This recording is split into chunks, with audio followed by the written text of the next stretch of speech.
Good evening, and welcome to Third Church of Christ Scientist of New York City. Let's begin with singing hymn number 12. Arise, ye people, take your stand, cast out your idols from the land. Above all doctrine, form, or creed is found the truth that meets your need. Christ's promise stands. They that believe his works shall do, his power receive. Number 12.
I'll read from the Bible and from Science and Health with Key to the Scriptures by Mary Baker Eddy.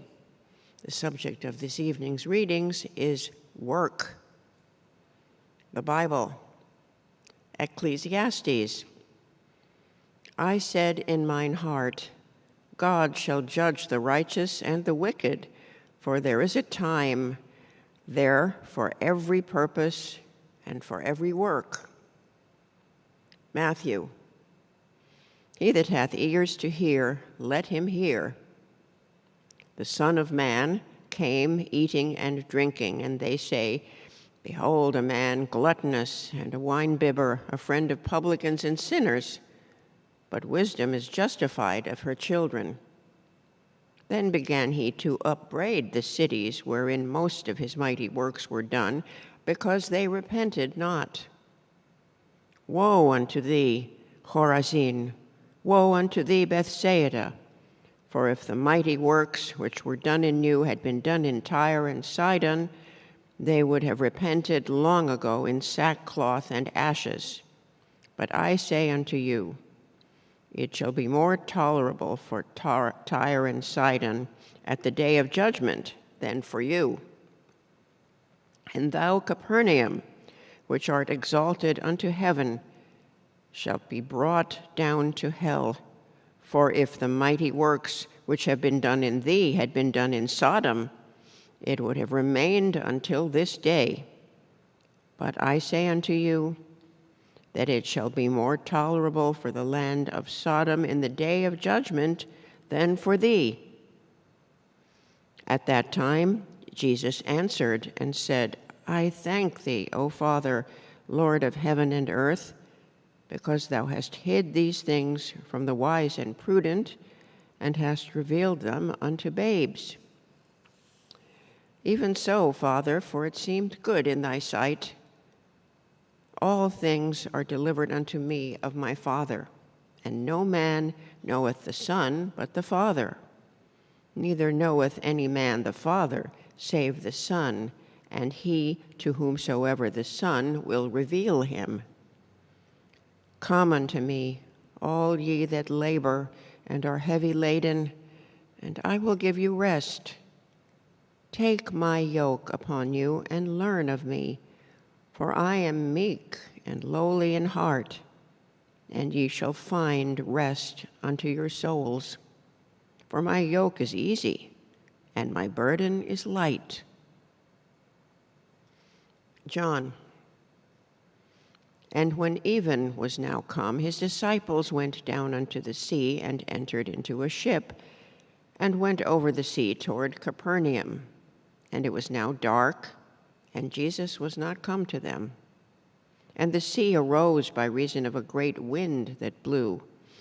So when they had rowed about 25 or 30 furlongs, they see Jesus walking on the sea and drawing nigh unto the ship, and they were afraid. But he said unto them, It is I, be not afraid. Then they willingly received him into the ship, and immediately the ship was at the land whither they went. When the people therefore saw that Jesus was not there, neither his disciples, they also took shipping and came to Capernaum, seeking for Jesus. And when they had found him on the other side of the sea, they said unto him, Rabbi, when camest thou hither? Jesus answered them and said, Verily, verily, I say unto you, ye seek me not because ye saw the miracles, but because ye did eat of the loaves and were filled. Labor not for the meat which perisheth, but for that meat which endureth unto everlasting life, which the Son of Man shall give unto you. For him hath God the Father sealed. Then said they unto him, What shall we do that we might work the works of God? Jesus answered and said unto them, This is the work of God, that ye believe on him whom he hath sent. They said therefore unto him, What sign showest thou then, that we may see and believe thee? What dost thou work? Our fathers did eat manna in the desert, as it is written, He gave them bread from heaven to eat. Then Jesus said unto them, Verily, verily, I say unto you, Moses gave you not that bread from heaven, but my Father giveth you the true bread from heaven. For the bread of God is he which cometh down from heaven, and giveth life unto the world. Then said they unto him, Lord, evermore give us this bread. And Jesus said unto them, I am the bread of life. He that cometh to me shall never hunger, and he that believeth on me shall never thirst. But I said unto you that ye also have seen me, and believe not. For I came down from heaven, not to do mine own will, but the will of him that sent me. And this is the will of him that sent me, that every one which seeth the Son and believeth on him may have everlasting life. The Jews then murmured at him because he said, I am the bread which came down from heaven. And they said, Is not this Jesus, the son of Joseph, whose father and mother we know? How is it then that he saith, I came down from heaven? Jesus therefore answered and said unto them, Murmur not among yourselves. No man can come to me except the Father which hath sent me draw him, and I will raise him up at the last day. It is written in the prophets, and they shall be all taught of God. Every man, therefore, that hath heard and hath learned of the Father cometh unto me. It is the Spirit that quickeneth, the flesh profiteth nothing. The words that I speak unto you, they are spirit, and they are life. And as Jesus passed by, he saw a man which was blind from his birth. And his disciples asked him, saying, Master, who did sin, this man or his parents, that he was born blind? Jesus answered, Neither hath this man sinned, nor his parents, but that the works of God should be made manifest in him. I must work the works of him that sent me while it is day. The night cometh when no man can work. As long as I am in the world, I am the light of the world. When he had thus spoken, he spat on the ground and made clay of the spittle, and he anointed the eyes of the blind man with the clay, and said unto him, Go, wash in the pool of Siloam, which is by interpretation, sent. He went his way, therefore, and washed, and came seeing. The neighbors, therefore, and they which before had seen him that he was blind, said, Is not this he that sat and begged? Some said, This is he. Others said, He is like him. But he said, I am he. Therefore said they unto him, How were thine eyes opened? He answered and said, A man that is called Jesus made clay and anointed mine eyes, and said unto me, Go to the pool of Siloam and wash. And I went and washed, and I received sight. Let not your heart be troubled. Ye believe in God, believe also in me. In my Father's house are many mansions. If it were not so, I would have told you. I go to prepare a place for you. And if I go and prepare a place for you, I will come again and receive you unto myself, that where I am, there ye may be also. And whither I go ye know, and the way ye know. Thomas saith unto him, Lord, we know not whither thou goest, and how can we know the way?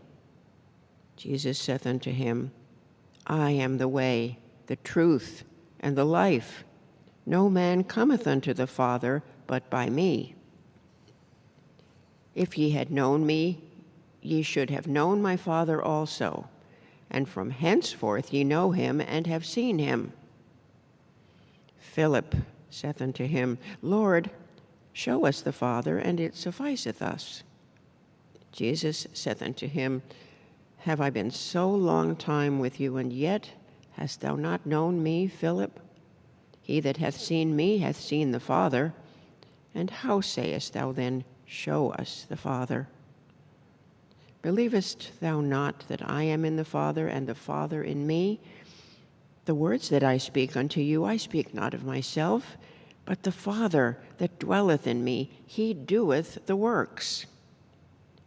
Believe me that I am in the Father, and the Father in me, or else believe me for the very works' sake.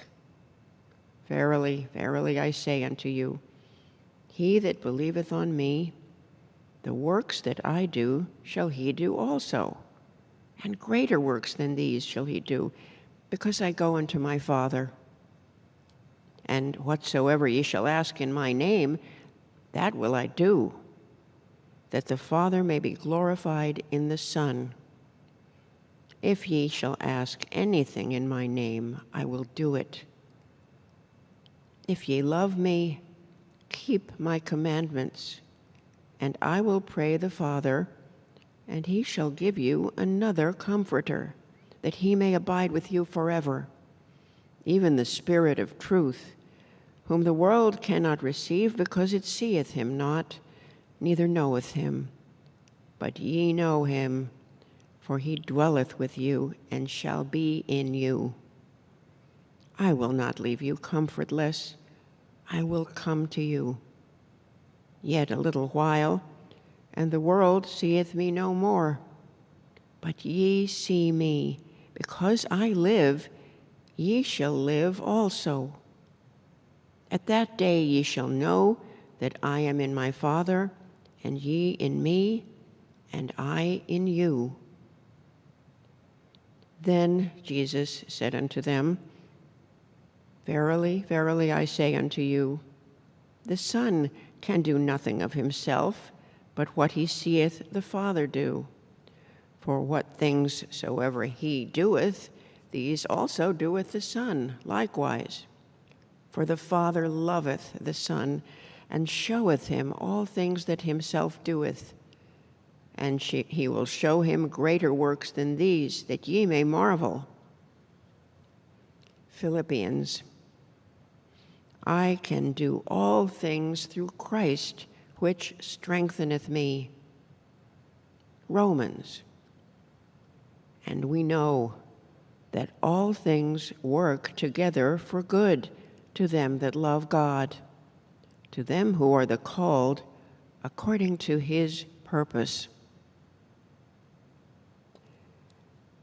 I'll now read correlative passages from the Christian Science textbook, Science and Health with Key to the Scriptures, by Mary Baker Eddy. Christian experience teaches faith in the right and disbelief in the wrong. It bids us work the more earnestly in times of persecution, because then our labor is more needed. If our petitions are sincere, we labor for what we ask, and our Father, who seeth in secret, will reward us openly. We should relieve our minds from the depressing thought that we have transgressed a material law and must of necessity pay the penalty. Let us reassure ourselves with the law of love. God never punishes man for doing right, for honest labor, or for deeds of kindness, though they expose him to fatigue, cold, heat, contagion. If man seems to incur the penalty through matter, this is but a belief of mortal mind, not an enactment of wisdom, and man has only to enter his protest against this belief in order to annul it. Through this action of thought and its results upon the body, the student will prove to himself, by small beginnings, the grand verities of Christian Science. I love mankind and shall continue to labor and to endure. The calm, strong currents of true spirituality, the manifestations of which are health, purity, and self-immolation, must deepen human experience until the beliefs of material existence are seen to be a bald imposition, and sin, disease, and death give everlasting place to the scientific demonstration of divine spirit and to God's spiritual perfect man. What we most need is the prayer of fervent desire for growth in grace, expressed in patience, meekness, love, and good deeds. To keep the commandments of our Master and follow his example is our proper debt to him and the only worthy evidence of our gratitude for all that he has done. Outward worship is not of itself sufficient to express loyal and heartfelt gratitude, since he has said, "If ye love me, keep my commandments." The habitual struggle to be always good is unceasing prayer. Its motives are made manifest in the blessings they bring, blessings which, even if not acknowledged in audible words, attest our worthiness to be partakers of love. Simply asking that we may love God will never make us love him, but the longing to be better and holier, expressed in daily watchfulness and in striving to assimilate more of the divine character, will mold and fashion us anew until we awake in his likeness. We reach the science of Christianity through demonstration of the divine nature. But in this wicked world, goodness will be evil spoken of, and patience must bring experience. Audible prayer can never do the works of spiritual understanding which regenerates, but silent prayer, watchfulness, and devout obedience enable us to follow Jesus' example. If truth is overcoming error in your daily walk and conversation, you can finally say, I have fought a good fight. I have kept the faith because you are a better man. This is having our part in the at-one-ment with truth and love. Christians do not continue to labor and pray, expecting because of another's goodness, suffering, and triumph, that they shall reach his harmony and reward. If the disciple is advancing spiritually, he is striving to enter in. He constantly turns away from material sense and looks towards the imperishable things of spirit. If honest, he will be in earnest from the start and gain a little each day in the right direction till at last he finishes his course with joy. The disciples apprehended their master better than did others, but they did not comprehend all that he said and did, or they would not have questioned him so often. Jesus patiently persisted in teaching and demonstrating the truth of being. His students saw this power of truth heal the sick, cast out evil, raise the dead. But the ultimate of this wonderful work was not spiritually discerned even by them until after the crucifixion, when their immaculate teacher stood before them, the victor over sickness, sin, disease, death, and the grave. Mortals obtain the harmony of health only as they forsake discord, acknowledge the supremacy of divine mind, and abandon their material beliefs. Eradicate the image of disease from the perturbed thought before it has taken tangible shape in conscious thought, alias the body, and you prevent the development of disease. This task becomes easy if you understand that every disease is an error and has no character nor type except what mortal mind assigns to it. By lifting thought above error or disease and contending persistently for truth, you destroy error. Whoever would demonstrate the healing of Christian Science must abide strictly by its rules, heed every statement, and advance from the rudiments laid down. There is nothing difficult nor toilsome in this task when the way is pointed out. But self-denial, sincerity, Christianity, and persistence alone win the prize, as they usually do in every department of life. The test of all prayer lies in the answer to these questions. Do we love our neighbor better because of this asking?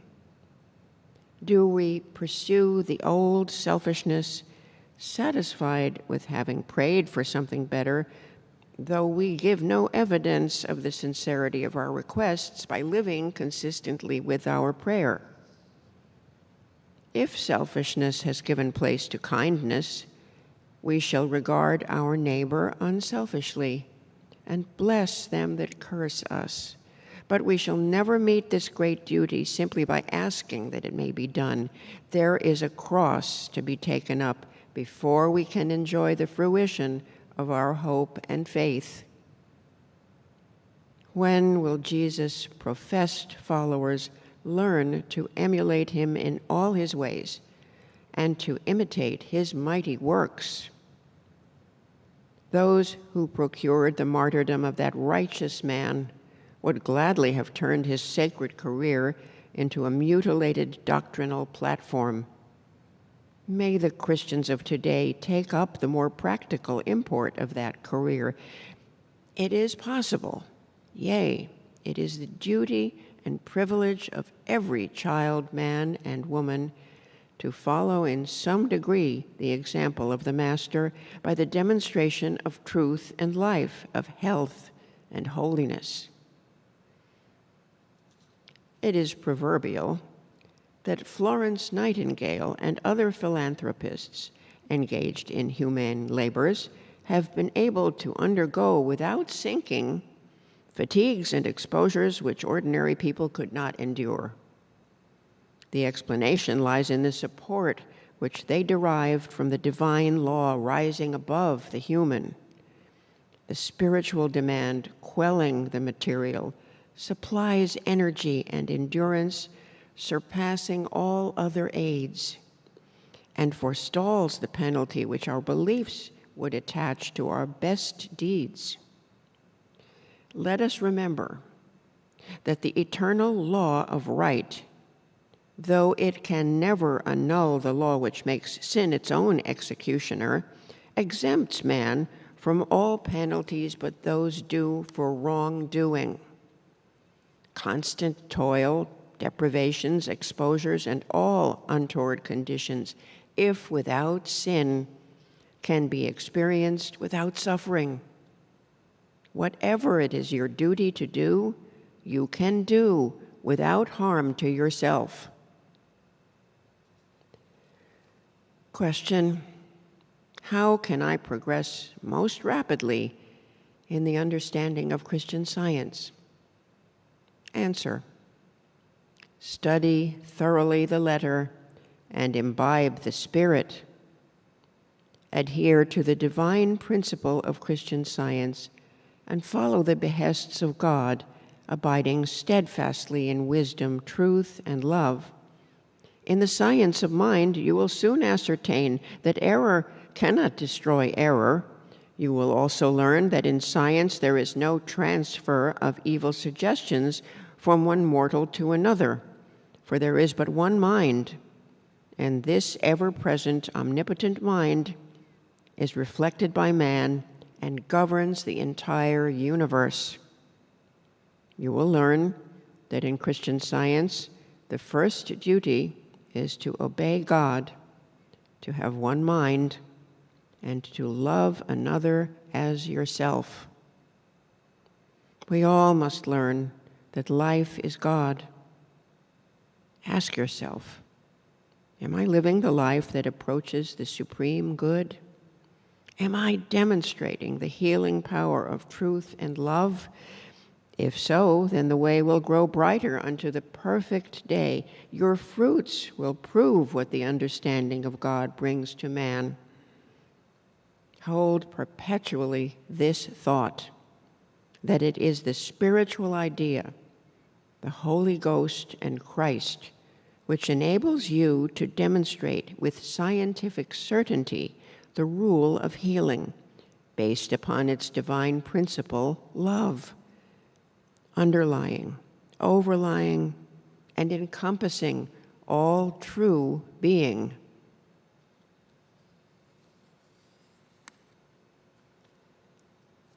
Let's pray together silently for a few moments, and then pray aloud together the Lord's Prayer.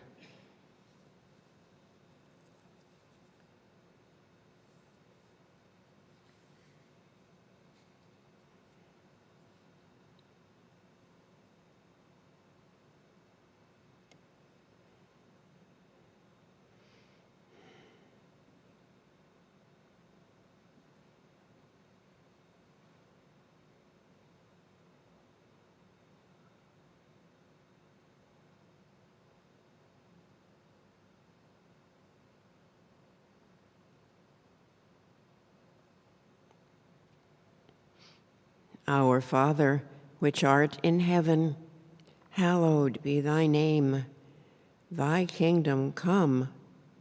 Thy will be done in earth as it is in heaven. Give us this day our daily bread, and forgive us our debts as we forgive our debtors. And lead us not into temptation, but deliver us from evil. For thine is the kingdom, and the power and the glory forever.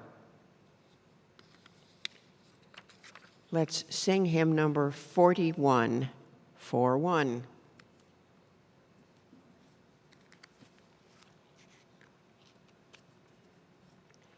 Come, labor on. Who dares stand idle on the harvest plain, while all around him waves the golden grain, and to each servant does the master say, go, work today. Number 41.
This church is a branch of the Mother Church, the First Church of Christ Scientist in Boston, Massachusetts.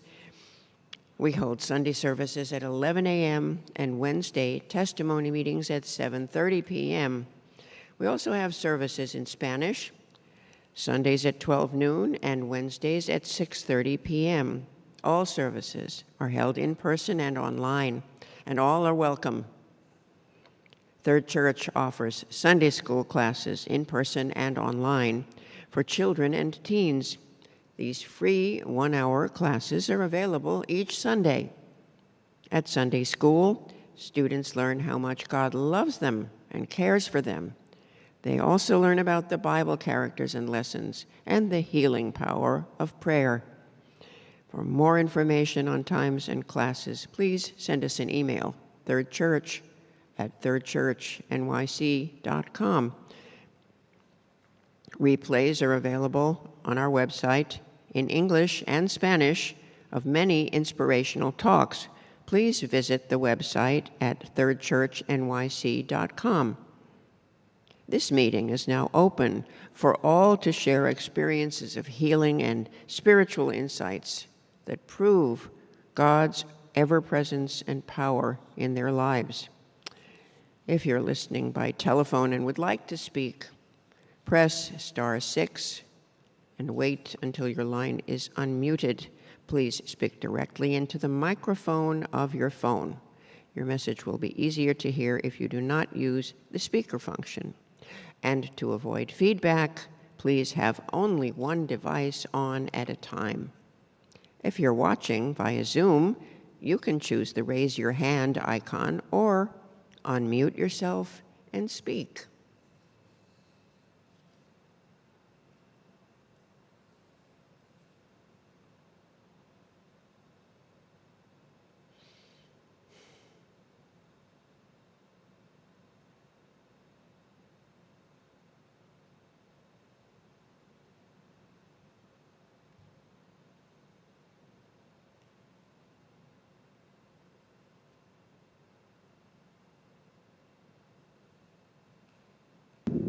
Yes, thank you very much for those wonderful readings.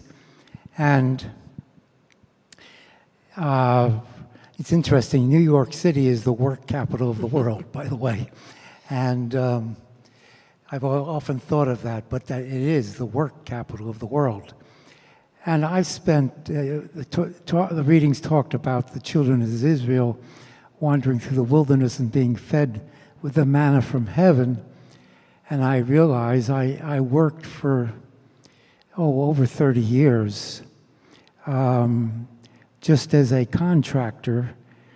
My average contract was maybe six or 9 months. I'd go from one contract to the next, always never knowing, supporting paying a mortgage, supporting a wife, a family, never knowing. Never looking for anything else but to God. And I remember one time I was coming between contracts, and I was working with my teacher during this period a lot, and I was a little worried, and he said to me, "Well, George, what do you do?" I said, "Well, I install computer systems." And he kind of said, "What do you do?" And I said, "Well, IBM operating systems, that's what I install." And he says, "That's not what I meant."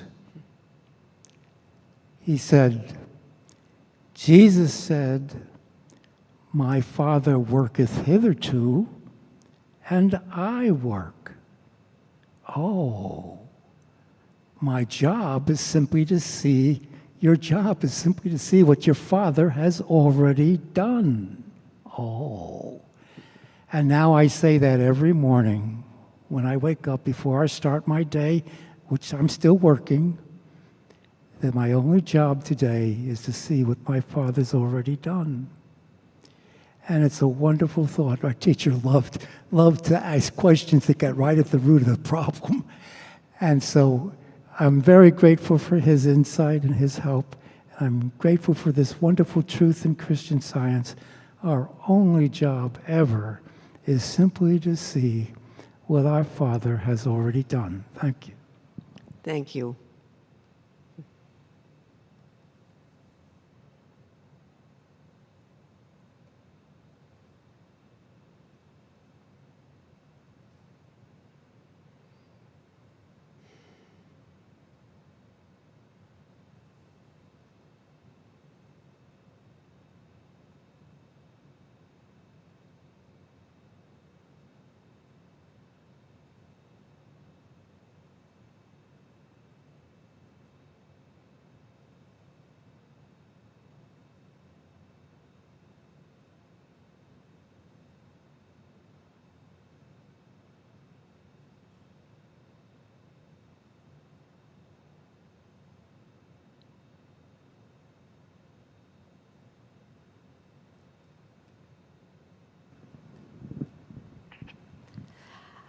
I was born in Sri Lanka, so I was in where my parents lived, there were no good schools nearby.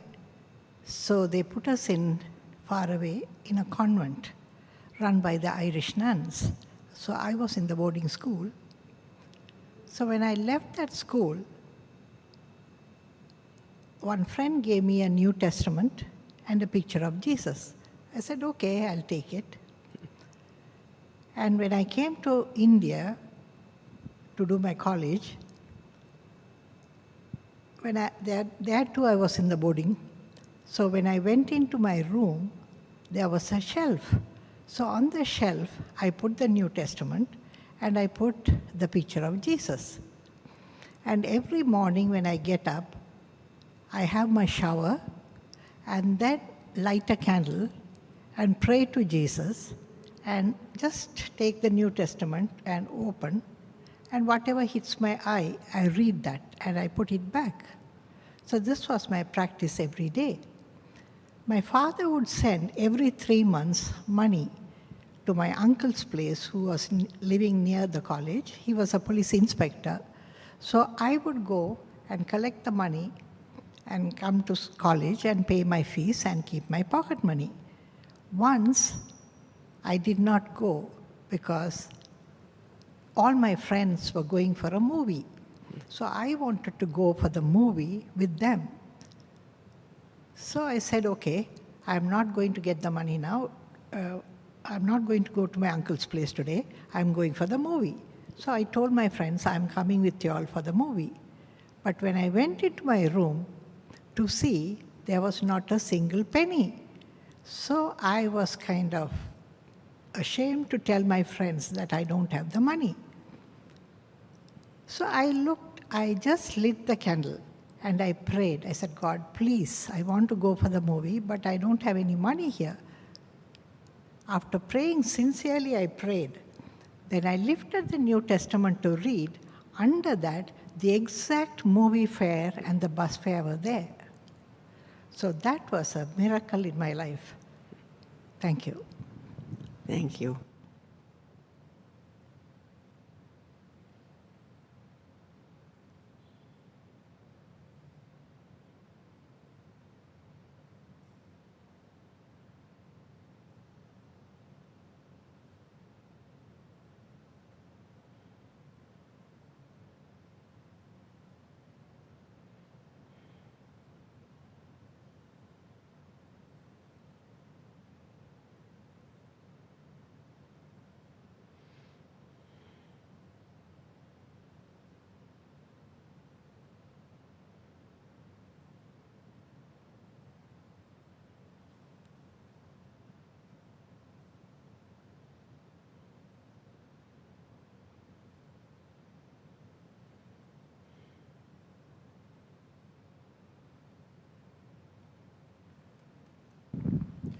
Thank you for your readings from the desk tonight. One of the provisions in the manual of the Mother Church is the duty of members to defend themselves daily against aggressive mental suggestion and not to be made to forget or to neglect their duty to God, to their leader, or mankind. That, to me, is work. That's righteous work.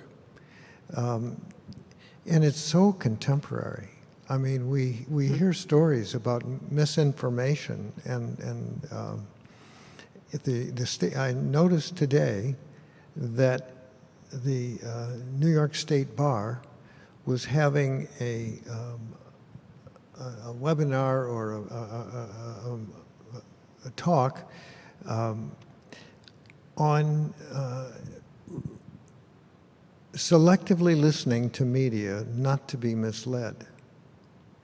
Wow, that and in the New York Times, I saw something of an ethicist where this child was complaining about getting all sorts of things forwarded by their parent, their father, I think it was, that was sending these things that he'd clipped or heard or read, and a lot of it was misinformation that the child's, you know, it was getting to be a thing where he was disagreeing with his father. The ethicist said, well, various things. He covers all the possibilities, but one of the possibilities said, well, have you considered talking with him and going over the media together and discussing what's credible and what's not, and being on guard and discerning what's truth and what's not. And this is so much what we work at in Christian Science, is to keep our thoughts pure. One of the ways of praying is to focus thought on God, turning to God, affirming all the perfection of God and the qualities and the activity, and then claiming the allness of God and the nothingness of matter, or not good, evil, you know. And that is a form of prayer, to concentrate on the true and to dismiss the untrue, the error. And that is something, it's becoming so contemporary. It's today. And the lessons are learned are from a long time ago. But that to me is the work of the righteous, is to keep thought pure, keep thought in line. A friend of mine said to me not too long ago that that we don't heal, God heals. Our work is to keep our thoughts in line with God. And recently in the lesson, it said that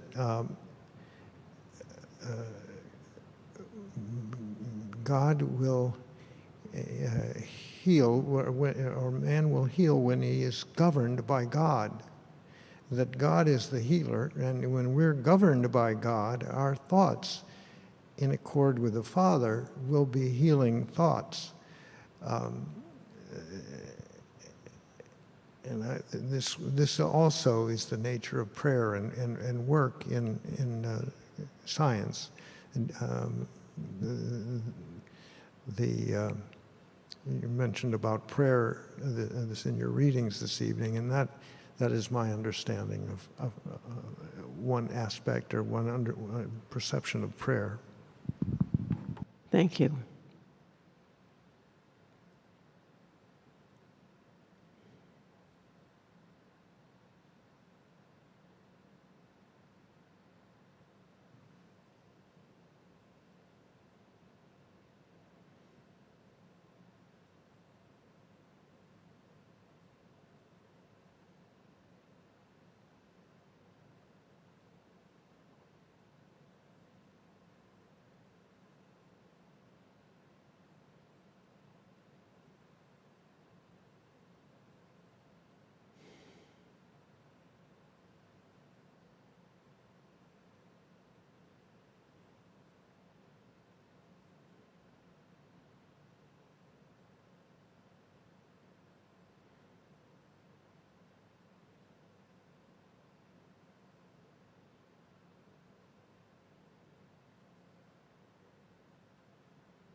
Thank you for those readings on work and for all of the comments that have been made about the work that we do.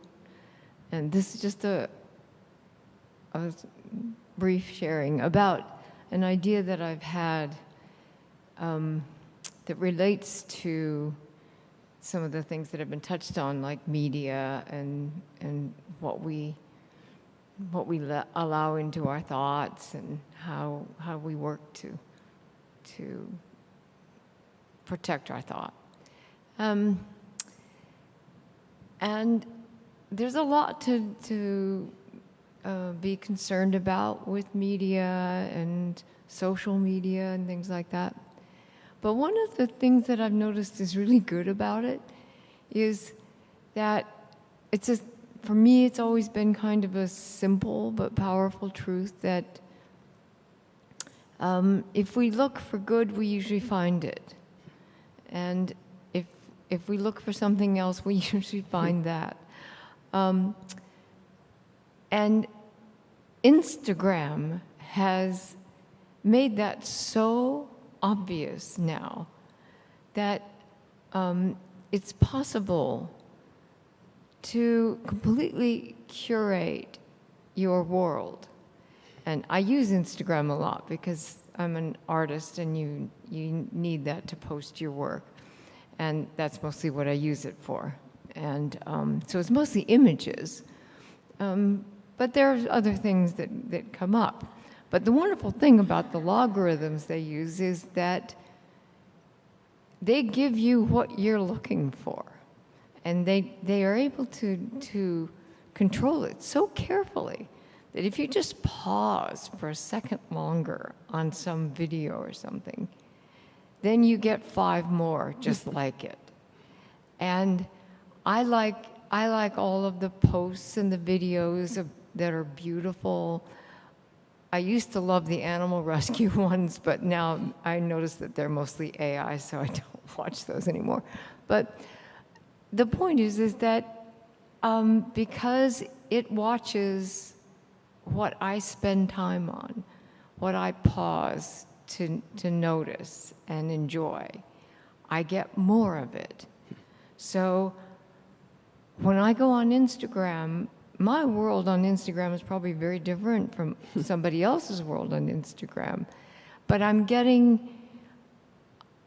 able to get the good that I'm looking for, and it's finding me. And I don't know if that was ever anyone's intention with social media. I'm sure it wasn't quite, but it's had that wonderful, to me, spiritual effect on making my life better, more beautiful, more of how I want it to be. And I think for me, I have to look for all these little signs of goodness in the things that many of us have concerns about, rightly have concerns about. But there are things about it that are pretty wonderful. And so I'm grateful for that. Thank you again for your readings. Thank you. And thanks to you all for your testimonies and supportive prayers at this meeting. Let's conclude with hymn number 82. I'll read all 3 verses. God is working his purpose out as year succeeds to year. God is working his purpose out, and the time is drawing near. Nearer and nearer draws the time that shall surely be when the earth shall be filled with the glory of God as the waters cover the sea. What can we do to work God's work, to prosper and increase the brotherhood of all mankind, the reign of the Prince of Peace? What can we do to hasten the time that shall surely be when the earth shall be filled with the glory of God as the waters cover the sea. March we forth in the strength of God, with the banner of Christ unfurled, that the light of the glorious gospel of truth may shine throughout the world. Fight we the fight with sorrow and sin to set their captives free, that the earth may be filled with the glory of God as the waters cover the sea. Number 82.